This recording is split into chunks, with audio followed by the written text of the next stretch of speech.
Hello everyone, welcome to Wizard Educational Institute. সদায়ৰ দৰে আজিও আমি কিছুমান ইম্পৰ্টেণ্ট কাৰেণ্ট এফেয়াৰ্ছ টপিকছ আলোচনা কৰিম। আজিৰ প্ৰথম টপিকটো আছে ইকনমিৰ পৰা। নিউজত আছে যে India and Japan are advancing discussions on the Mumbai Ahmedabad bullet train project with trials using the E5 series Shinkansen to begin soon. Bharat আৰু জাপানৰ মাজত এটা MOU চাইন হৈছিলে, যাৰ দ্বাৰা ভাৰতত জাপানে বুলেট ট্ৰেইন অনাত সহায় কৰিব, ৰাইট। আৰু তাৰ কাৰণে ট্ৰায়েল আৰম্ভ হ'ব গৈ আছে। আহমেদাবাদ মুম্বাই যিটো বুলেট ট্ৰেইন ট্ৰেক বনাই থকা হৈছে তাত আপোনাৰ E5 চিৰিজ শিনকানছেনটো ট্ৰাই কৰা হ'ব। Japan has also confirmed the commercial deployment of E10 trains in India by 2030. আৰু নেক্সট যিটো চিৰিজ আহিব সেইটো আহিব E10, যিটো 2030 চনলৈকে ভাৰতত ইনগ্ৰেট কৰা হ'ব বুলি আশা কৰা হৈছে, making it the first foreign country to adopt in Japan's latest bullet train model. তো জাপানৰ যিটো লেটেষ্ট বুলেট ট্ৰেইন হয় সেইটো হৈছে E10 মডেল, আৰু এইটো ভাৰতে যদি 2030 চনলৈকে চলায় then Bharat will be the first country to adopt this latest bullet train model developed by Japan. Major developments কি হৈ আছে চাওচোন। Foreign secretary Vikram Misri met Japanese vice minister Takehiro Funakoshi to review ties and speed up high speed rail implementation. তো আমাৰ foreign secretary বৰ্তমান বিক্ৰম মিস্ত্ৰী তেখেতে জাপানৰ ভাইচ মিনিষ্টাৰৰ সৈতে কথা পাতিছে to review ties and how can we speed up the high speed rail corridor implementation. India will receive two E10 Shinkansen trains, Japan's most advanced model. ভাৰতে দুটাহে পাব E10 train. The Mumbai Ahmedabad road will be India's first high speed rail. Very important হয় যে প্ৰথম bullet train কাৰ মাজত চলিব, আহমেদাবাদ আৰু Mumbai. Connecting the two major financial hubs across 508 kilometers. Japan is providing a loan of 88,000 crore rupees in USD 12 billion via JIC, this is Japan International Cooperation Agency, with interest at 0.1% over 50 years. So 50 বছৰৰ কাৰণে এই লোনটো দিয়া হৈছে 0.1% ৰেটত। Japan will provide technology, rolling stock and training, ensuring full Japanese standard execution of the project. What is India's bullet train project? Officially known as Mumbai Ahmedabad High Speed Rail Project. এই যেটো bullet train project যেহেতু মুম্বাই আৰু আহমেদাবাদৰ মাজত প্ৰথম অৱস্থাত বনাই থকা হৈছে, এই কাৰণে ইয়াৰ আন এটা নাম হৈছে Mumbai Ahmedabad high speed rail project, চমুকৈ MAHSR, being implemented by the national high speed rail corporation limited. কোনে চাই আছে এই কামবোৰ? National high speed rail corporation লিমিটেডে। Uses Shinkansen technology known for safety and speed up to 320 km/h. Very important. তো এক্সামত সুধিব পাৰে যে Shinkansen টেকনলজিটো কিহৰ লগত জড়িত? তে আমি এনসাৰটো দিম যে high speed bullet trains. E5 versus E10 Shinkansen train, তো এই দুটাৰ মাজত পাৰ্থক্য কি হয় সেইখিনিও আমি জানিব লাগিব। E5 চিৰিজটো যিটো বৰ্তমান ডেপ্লয় কৰি থকা হৈছে, it is deployed on Japan's Tohoku Shinkansen max speed 320 km/h, known for silent and smooth rides. E10 চিৰিজটো E5তকৈ এডভান্সড হয়, upgraded version, designed with improved energy efficiency, passenger comfort and AI-driven diagnostics. India's adoption of E10 makes it the first international operator of Japan's newest generation of bullet trains. India and Japan strategize. Bharat আৰু জাপানৰ মাজত স্বাধীনতাৰ পিছৰে পৰা এক মধুৰ সম্পৰ্ক আছে, এইখিনি আমি চাওঁ অলপ। জাপান ইজ এ কি পাৰ্টনাৰ ইন ইনফ্ৰাষ্ট্ৰাকচাৰ, আন্তঃগাঁথনিবোৰ ডেভেলপ কৰাৰ ক্ষেত্ৰত, টেকনলজি, প্ৰযুক্তিবিদ্যা, ডিফেন্স আৰু বিশেষকৈ কোৱাড, য'ত চাৰিটা দেশ আছে, ভাৰত, অষ্ট্ৰেলিয়া, জাপান আৰু United states of America, grouping with US and Australia. India Japan special strategic and global partnership includes collaborations in high speed rail, semiconductor, supply chain and energy. So এইকেইটা সেক্টৰত ভাৰত আৰু জাপানৰ মাজত এক ভাল সম্পৰ্ক আছে। Government schemes and initiatives, Bharat চৰকাৰে কি ধৰণৰ স্কিম লঞ্চ কৰিছিলে?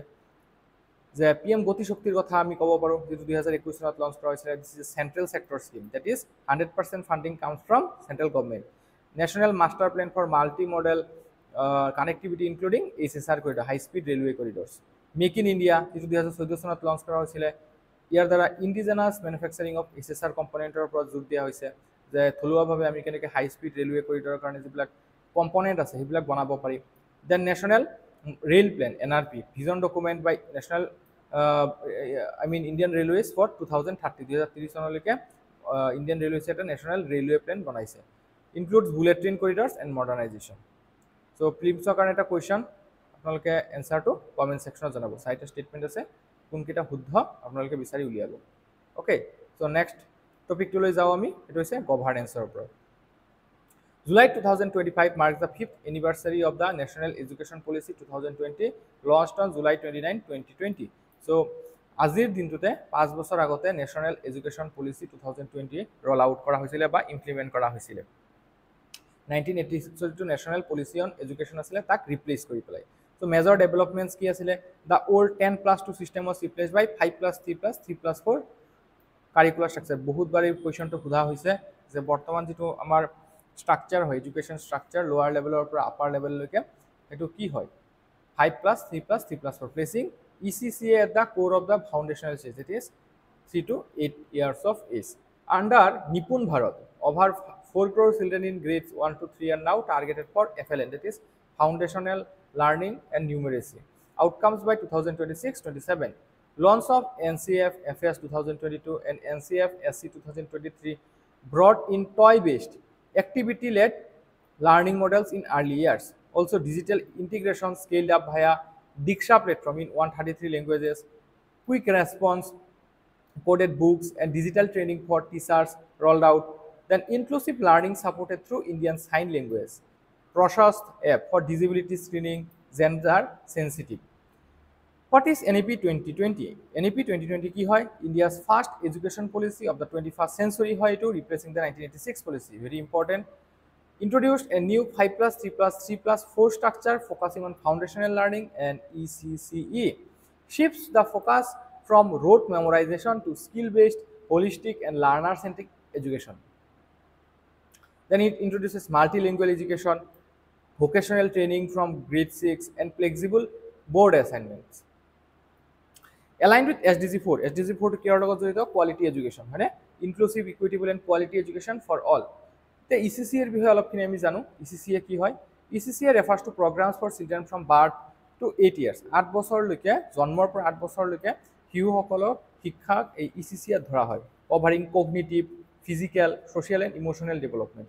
গোটেইখিনি ইয়াতে সামৰি লোৱা হৈছে cognitive development physical development social development and emotional development NEP 2020 provides ECCA as the foundational stage in the new 5+3+3+4 structure that is age 3 to 8 তো 3 পৰা 8 বছৰ বয়সলৈকে ECCA priority দিয়া হৈছে anchored around play activity based learning mother tongue instruction and nutrition so focus কি সেক্টৰত কৰা হৈছে খেলা ধুলাৰ মাধ্যমেৰে শিকা হ'ব activity কাৰ্যকলাপৰ মাজেৰে দেন mother tongue যে যেটো টিচিং হ'ব হেতু নিজৰ মাতৃভাষাত হ'ব দেন নিউট্ৰিশন পৰিপুষ্টি ওপৰতো জোৰ দিছে covers preschool to grade 2 aligned with SDG 4 on equitable quality education. What is foundational literacy and numeracy? Foundational literacy and numeracy is the ability of children to read basic text and perform basic math operations by grade 3. So grade 3 student etai foundational literacy আছে নে নাই numeracy আছে নে নাই basic math বোৰ plus minus কৰিব পাৰে নাই এইবোৰ চেক কৰা হয় crucial because children who fail to learn by grade 3 are more likely to fall behind permanently যে যদি ক্লাস 3 লৈকে কোনোবাই আয়ত্ত কৰিব পৰা নাই কৰে they more likely they are going to not improve in future so এই কাৰণে এই সময়খিনিত বেছি জোৰ দিয়া হৈছে NEP 2020 identifies FLN as the highest priority goal to achieve universal FLN by 2026-27 covers oral language reading fluency number recognition basic arithmetic so ইয়াত oral language ধৰি লোৱা হৈছে reading fluency আছে number recognition আছে basic arithmetic আছে আৰু কি কি ধৰণৰ ইনিশিয়েটিভ ভাৰত চৰকাৰে লৈছে যে সমগ্ৰ শিক্ষা অভিযান কাৰেন্টলি এটো সেন্ট্ৰালি স্পন্সৰ্ড হয় অৰ্থাৎ 60% সেন্ট্ৰাল গভৰ্নমেন্টে দিয়ে আৰু 40% ষ্টেট গভৰ্নমেন্টে দিয়ে আৰু নৰ্থ ইষ্টাৰ্ণ ষ্টেট আৰু হিমালয়ান ষ্টেটবোৰৰ কাৰণে এটো 90:10 ৰেশিওত আহে integrated scheme from pre primary to class 12 for quality and access ইয়াৰ উপৰি নিপুণ ভাৰত এটো সেন্ট্ৰাল সেক্টৰ স্কিম হয় 2021 ৰ পৰা এটো লঞ্চ কৰা হৈছে focus on foundational reading and numeracy for early learners then PM e Vidya এইটো এটা চেনেল হয় 2020 চনত কোভিড-19 পেণ্ডেমিকৰ সময়ত ভাৰত চৰকাৰে লঞ্চ কৰিছিলে multimode digital learning DTH TV DIKSHA radio' and electronic content ইয়াত উপলব্ধ আছে PRASHAST app launched in 2022 it tracks and screens children with disabilities for inclusive education then NISHTHA app central sector scheme হয়তো 2019 চনত লঞ্চ কৰা হৈছিলে training for teachers under ECC FLN and blended learning systems Jadui Pitara launch for play way learning so' এটা নতুনকৈ ভাৰত চৰকাৰে খেল মাধ্যমেৰে যাতে শিকিব পাৰে তাৰ কাৰণে যাদুই পিটাৰা লঞ্চ কৰিছে চ' এই টপিকটোৰ পৰাও এটা প্ৰিলিমছৰ কাৰণে MCQ দিয়া হৈছে আপোনালোকে কুৱেশ্যনটো ভালদৰে পঢ়ি এনচাৰটো দিব যত্ন কৰিব নেক্সট টপিকটোলৈ যাওঁ নেক্সট টপিকটো এনভাইৰনমেণ্টৰ পৰা আছে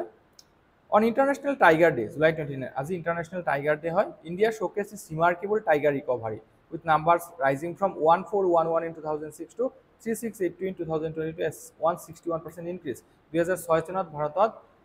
বাঘৰ সংখ্যা আছিল 1411টা যেটো 2022 চনত যেটো সাৰ্ভে কৰা হৈছিল তাত ধৰা পৰিছিল 3682টা তো আমি ক'ব পাৰো 161% এটা ইনক্ৰিজ দেখা গৈছে India now hosts nearly 75% of the global wild tiger population, making it a global leader in big cat conservation. So, ভাৰতত বৰ্তমান পৃথিৱীৰ 4টাৰ পৰা 3টা বাঘেই আছে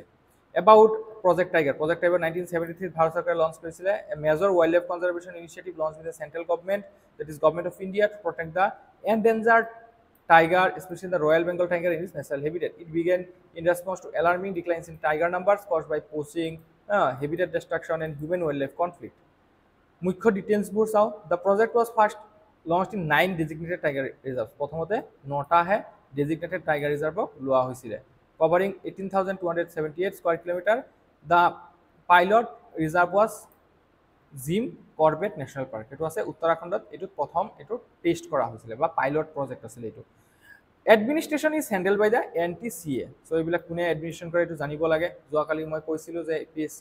যোৱাবাৰ প্ৰজেক্ট সিতা কোনে এডমিনিষ্ট্ৰেট কৰি আছে নোডাল এজেন্সি কোন হয় তাৰ ওপৰত কোৱেশ্চন আহিছিল সো প্ৰজেক্ট টাইগাৰ টু চোৱাচিতা কৰে national tiger conservation authority under the ministry of environment okay forest and climate change the project operates as a centrally sponsored scheme অর্থাৎ 90:10 for northeastern states and 60:40 for other states 60% central government and 40% state government with both central and state government funding and oversight project tiger uses a core buffer strategy project tiger এ কেনেকা ধৰণে কাম কৰে তাত এটা concept আছে কোৰ জোন আৰু এটা আছে বাফাৰ জোন কোৰ জোনত মানে প্ৰটেকশন বহুতখিনি দিয়া হয় আৰু বাফাৰ জোনক অলপখিনি ৰিল্যাক্সেশন দিয়া হৈ আছে the core area that is free of human activity is strictly protected for tigers while the buffer zone mixed use land promotes sustainable human tiger coexistence as of 2025 there are 58 designated tiger reserves in India ভাৰতত কেইখন আছে বৰ্তমান 58 টা tiger reserve আছে in together protecting over 75% of the wild tigers so সাইটাৰ ভিতৰত তিনিটা tiger আমাৰ ভাৰততে পোৱা যায় সবতকৈ বেছি টাইগাৰ ক'ত আছে মধ্য প্ৰদেশত দেন কৰ্ণাটকাত দেন উত্তৰাখণ্ডত দেন মহাৰাষ্ট্ৰত দেন তামিলনাডুত ওকে আৰু যদি ন্যাশনাল পাৰ্ক কৈছে তো কৰবেটত সবতকৈ বেছি আছে 260 then Bandipur then Nagarhole then Bandhavgarh then Dudhwa next topic to এনভাইৰনমেন্টৰ পৰা আছে NGO Orinnocom Nature Foundation Science Study estimates Kerala has 20,000 to 30,000 golden jackals এই যেটো দেখা পাইছে এটা হৈছে golden jackals যার scientific name হৈছে Canis aureus naria showing adaptability to human dominated areas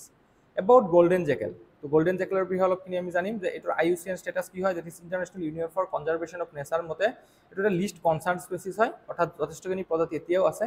widely distributed across South Asia এটো বিশেষকে South Asia রিজনত পোৱা যায় হেবিটেট এৰিয়া আৰু South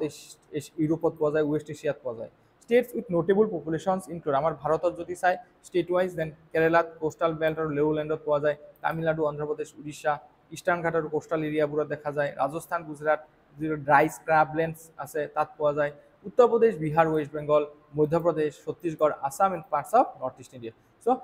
মোটামুটি আমি ভাৰতৰ প্ৰতিটো অংশতে এই গোল্ডেন জ্যাকেলটোক আমি দেখা পাওঁ ঠিক আছে নেক্সট টপিকটো আছে চেছৰ পৰা আপোনালোকে জানে যে ভাৰতৰ এতিয়া বৰ্তমান চেছ বুম এটা চলি আছে ভাৰতত সবতকৈ হাইয়েষ্ট গ্ৰ্যান্ড মাস্টাৰ আছে 87টা till date teenager Divya Deshmukh becomes India's first women chess world cup winner Divya Deshmukh 19 years old won the 2025 women's chess world cup in Batumi Georgia ক'ত হৈছিলে এই 2025 চনৰ ওমেন্স ফিডে চেছ ৱৰ্ল্ড কাপ জৰ্জিয়াত আমাৰ ভাৰতৰে কনেৰু হাম্পিজিক তেখেতে হেৰুৱাইছে defeating Koneru Hampi in the final she becomes the first Indian woman to win the World Cup. So World Cup জিকা তেখেত প্ৰথম ভাৰতীয় মহিলা হয় and has now qualified for the candidates tournament. Divya is also now India's 88th grandmaster. আগতে 87 টা আছিল তো তেখেত এইটো টুৰ্নামেণ্ট জিকাৰ লগে লগে 88th grandmaster হিচাপে আৰু fourth Indian women GM after Koneru Humpy Harika Dronavalli আৰু বৈশালী ৰমেশ ওকে তো চাৰিজন আমাৰ ওমেন গ্ৰেণ্ডমাষ্টাৰ আছে বৰ্তমান কোন কোন জানি থব আপকামিং এক্সামবোৰত সুধিব পাৰে যে Humpy Koneru then Harika Dronavalli and Vaishali Ramesh okay আপোনালোকে জানে যে ৰমেশ বাবু প্ৰজ্ঞানন্দা আমাৰ তেখেতৰ সিষ্টাৰ হয় only one Indian head on the open world cup before that is Viswanathan Anand in 2002 open এনেকুৱা টুৰ্নামেণ্ট জিকা আমাৰ ভাৰতৰ পৰা এজনে আছে তেখেত হৈছে বিশ্বনাথন আনন্দ 5 বাৰৰ বিশ্ব চেম্পিয়ন অলৰাইট সো ইয়াৰ পৰা এটা কুৱেশ্যন আছে কুৱেশ্যনটো কি কৈছে consider the following statements about Divya Deshmukh চাৰিটা ষ্টেটমেণ্ট দিয়া হৈ আছে মই এইটোৰ এনচাৰ বাৰু দি দিছোঁ she became India's first woman to win the Women's Chess World Cup yes প্ৰথম ভাৰতীয় মহিলা হয় she is India's 100th grandmaster no 88 হয় the 2025 Women's Chess World Cup was held in Batumi Georgia absolutely correct then she defeated R Boishali in the final no Koneru হাম্পিক হেৰুৱাইছে হয়নে 1 and 3 only is the correct answer that is option A আজিৰ ভিডিঅ'টো ইমাতে সামৰিছোঁ thank you